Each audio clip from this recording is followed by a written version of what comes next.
Cool. Alrighty. There we go.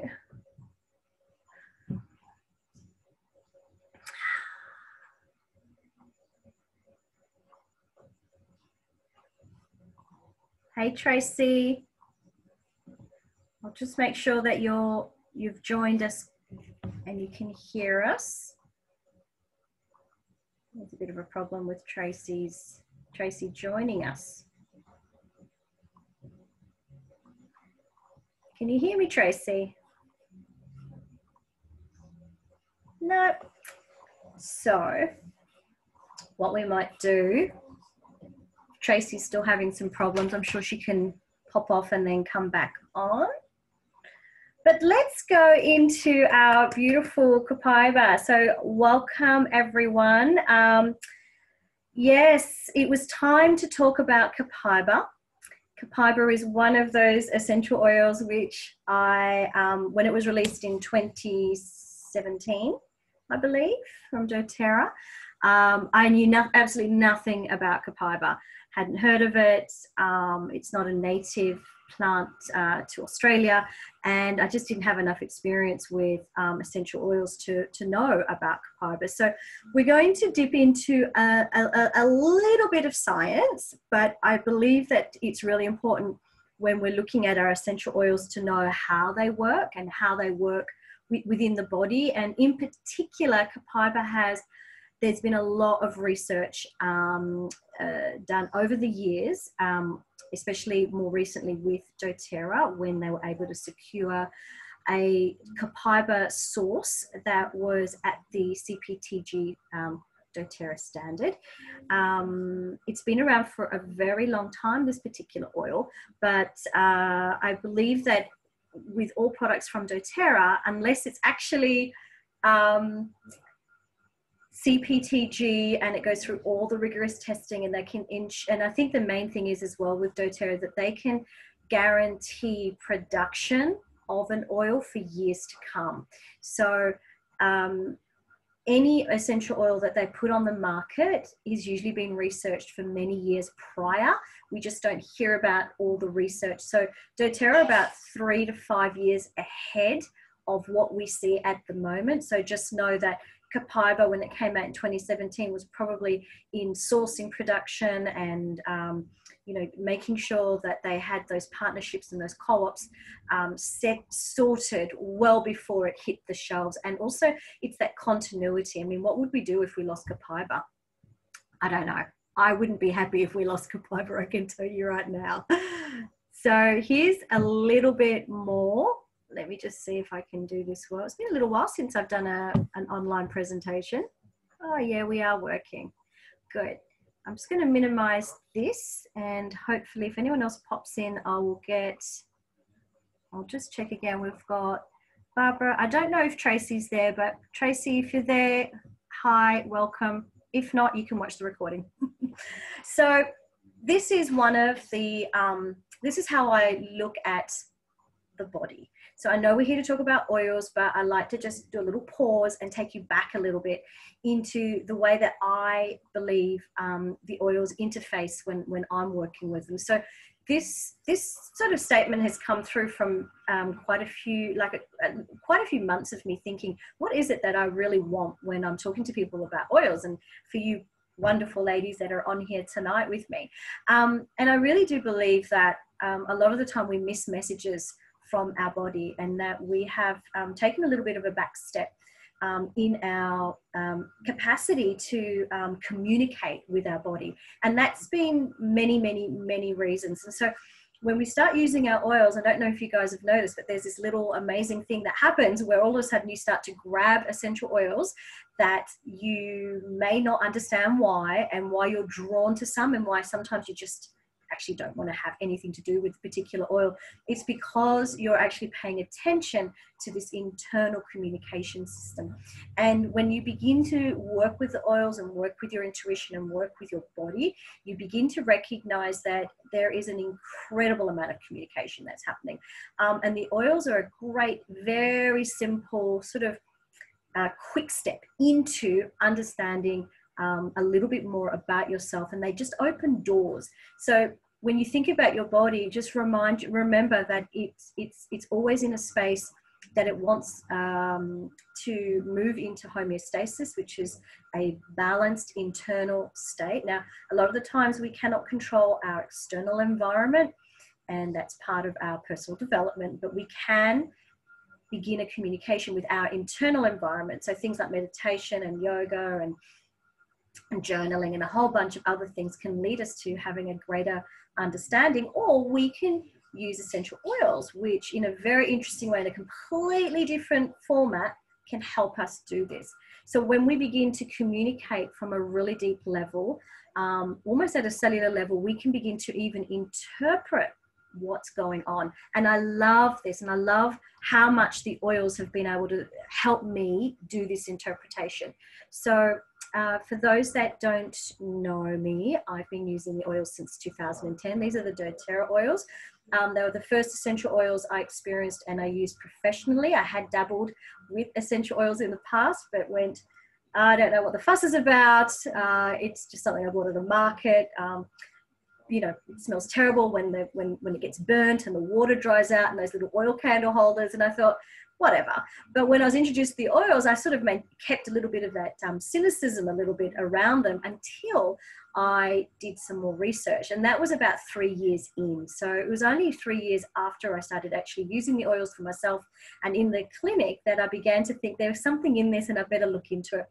It also helped that I felt pregnant and then realized I wanted to be very safe with what I was doing with oils and my body at the time. And from that point on, it just spiraled. I realized there's so much about essential oils that I wanted to know, and I've just never looked back since. And now I use the oils mainly for spiritual use and emotional well-being and mental well-being. And the Copaiba oil is this amazing one product. It can interface on so many levels, and that's what I'm going to show you guys tonight. It's like, how many levels does this one tree oil, what does it do for us? It does so much. So I'm going to empower you to support yourself and any loved ones into this awareness and this respect for a very, very, very important part of our physical body, which is our immune system. And I'm sure everyone around the world knows exactly what I'm talking about when I'm talking about immune system, because with the latest global health scares and fear and uncertainty, we're all looking towards our physical body and how to keep ourselves strong with our immune system and protected, and understanding how we can pay attention to what's going on in here actually lends us this huge positive tool where you actually get to say, yeah, I think I need A, B, and C today. And Copaiba is one of those oils, which again, I'm going to show you how easy it is to just slip in to your existing essential oil routine and then utilize it on, depending on how you're feeling, but sometimes I'm using the Copaiba on a daily basis at the moment, but also as you move into the future. So a little bit of background about cells and disease. If you've seen my presentations before, this is where I always put up the slide, because all disease is linked to our needs, and these are our cellular needs. So our cells are there to help us generate energy. That's what gives us life. They are there as protection. They help us understand who we are and who the virus bacteria is, but they're also here to help us build up resilience. Now, it's the resilience component that we get a little bit shaky on. And this is where we get compromised, or we get an opportunistic bacteria. And sometimes we can't prevent that, because we do need to be out in our community, depending on which part of the world you're living in and you're watching this from, but obviously keeping safe. But the resilience is what is the thing that tends to destabilize us, from children all the way through to our lovely elderly. We need to have this resilience. And how do we build resilience? And that's always been one of the strong things that I've been interested in, is how do we create strong, healthy, vibrant people? And it's all the way down at the cell.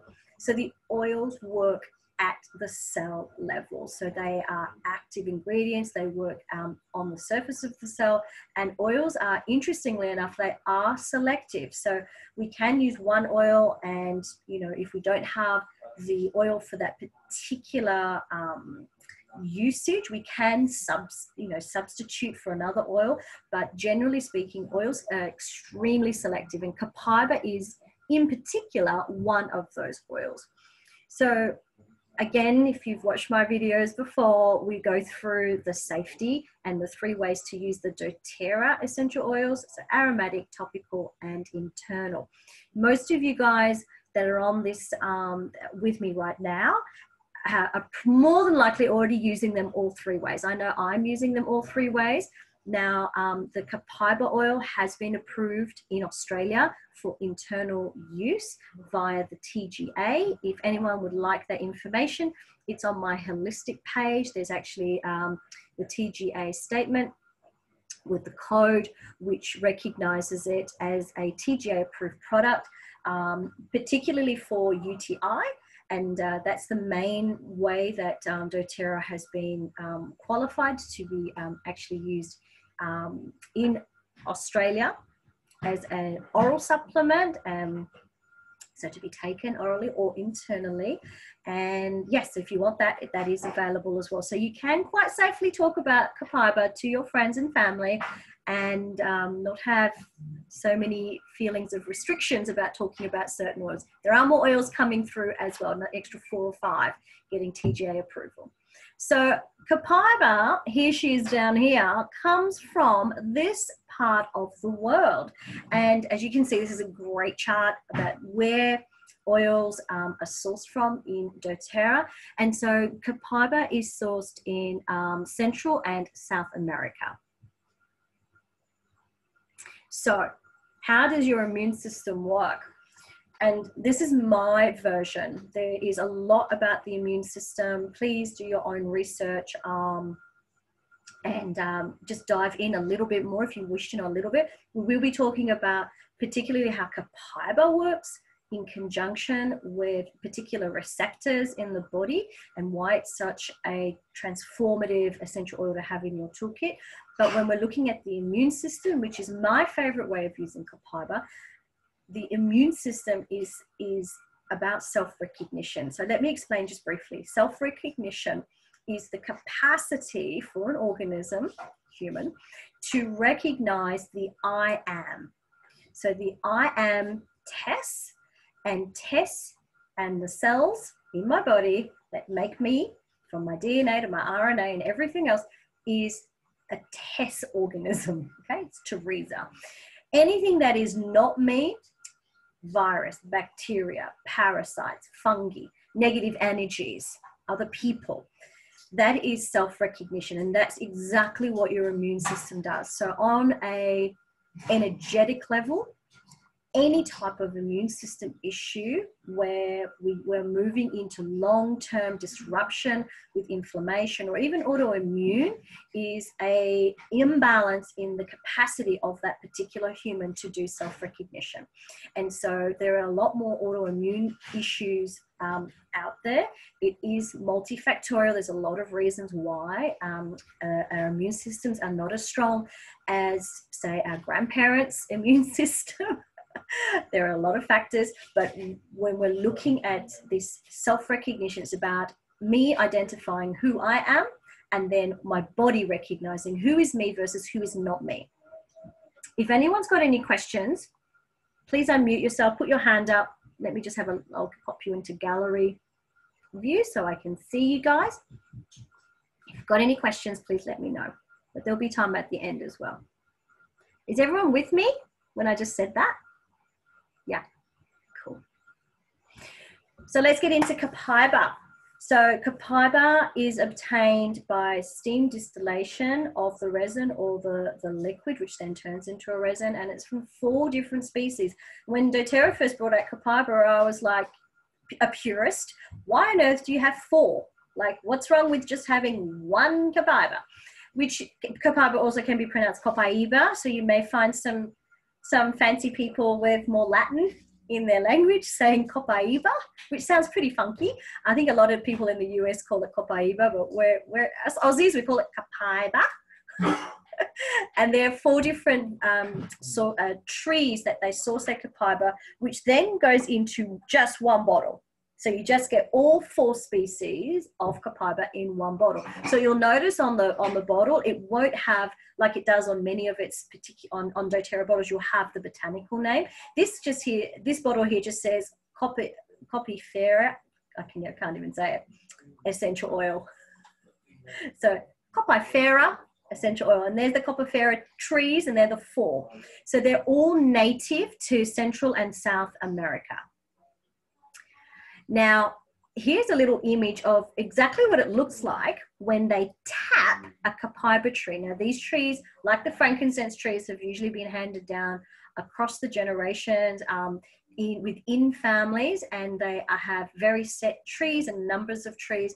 And these families know exactly how to extract that essential oil. And they are just as in love with their trees as we are with the oil. So literally they tap a tree like a maple tree, and they wind like a drill, like a hand drill into the tree, and they usually follow a vein in the tree. So they look at the tree, they look right at the tree, and they can see a vein in the trunk. Then they follow that vein down to their level, they tap it, and literally a liquid comes out. And that's your Copaiba. It's pretty crazy. There are quite a few videos on doTERRA's YouTube on how they've partnered with people in Brazil and in Central South America that show you these videos. So if you're interested in a little bit more, please go and have a look. But it has been used as a folk medicine or a traditional medicine for those people for hundreds and hundreds and hundreds of years. We're just so blessed that we have access to this now. So what's the deal about Copaiba? Why is everyone going on about Copaiba? It's because it's so relaxing. It's so relaxing. It relaxes digestive system, respiratory system, cardiovascular system, immune system, nervous system. It's a true all-rounder. You know how we speak about lavender as the Swiss Army knife of the essential oil world? It's true. That is true. But Copaiba is as well. This is amazing. And I believe Dr. Hill, who's the Chief Medical Officer for doTERRA, and Emily Wright, one of the founders of doTERRA, or they're both founders, have said that for them, Copaiba even trumps frankincense. Now that's a pretty bold claim to be made, but I can see why. And what's going on with Copaiba? What's the big deal? So we're just going to dip in just a little bit. So I'm just touching on the surface of this Copaiba. Sometimes it can be a debate about these active constituents and why it's so helpful.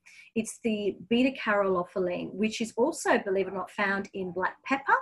So black pepper, pink pepper, and a couple of other oils in nature actually have this active ingredient, but there's something quite unique that Copaiba has, which is not just the beta-caryophyllene, but we're going to stay with that component. It's also abbreviated, if you look at any writings or text, it's abbreviated as BCP. So if you see Copaiba and then brackets BCP, it stands for beta-caryophyllene. And I can never say it correctly. Anyone with a science background can correct me. But it's a cannabinoid. Now, cannabinoid is a big buzzword. It's a huge buzzword. Now, does anyone know why cannabinoid's a buzzword? Any takers? It's okay if there isn't. It's because cannabinoid and the cannabinoid system, and particularly our endocannabinoid system that we actually have inherent in our bodies, it's not something that's generated outside of the body, but it's actually part of our system, is to do with our pain. So it's a pain modulating, also inflammatory modulating system in our body. And it's responsible to help regulate the inflammation, the inflammatory system, immune, It's wonderful for sleep because sleep can be most of the time a byproduct of imbalance in the body, and some of the time, if not all the time, it's due to inflammation. It could be inflammatory thoughts, but it's usually inflammation. It's anything around inflammation. Pain receptors, hormones, and more. When you open up your bottle of Copaiba, which I hope everybody already has one, it was a very distinct aroma. It's definitely woody, and I would say spicy, but not aromatically spicy like or balsamic-y as frankincense.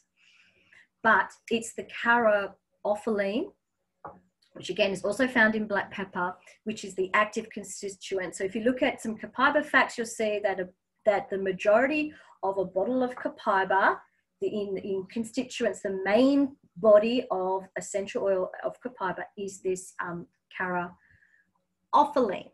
So this is what creates those bioactive properties of Copaiba. And this is the main constituent, and this is why it's such, and there does have some other constituent parts, but we're not going to do chemistry today. But Catherine, did you go and get your bottle of Copaiba? I saw you.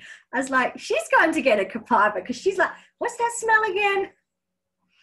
So I'm going to touch on the endocannabinoid system. So this is what all the fuss is about, right? Like if you're like, what the fuss? What's going on, guys? This is why. Now, Dr. Hill talks about this beautifully, much better than I can, but you can find this information. It's readily available. But for the purposes of tonight, I've just given you a little snapshot.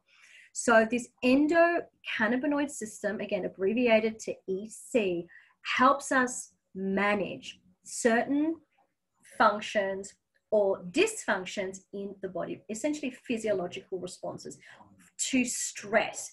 So we have component parts of stress. So stress, what is stress made up of? Well, we can have physical stress. So we can have upset tummy stress, joint stress, stress from surgery and being cut or wounded.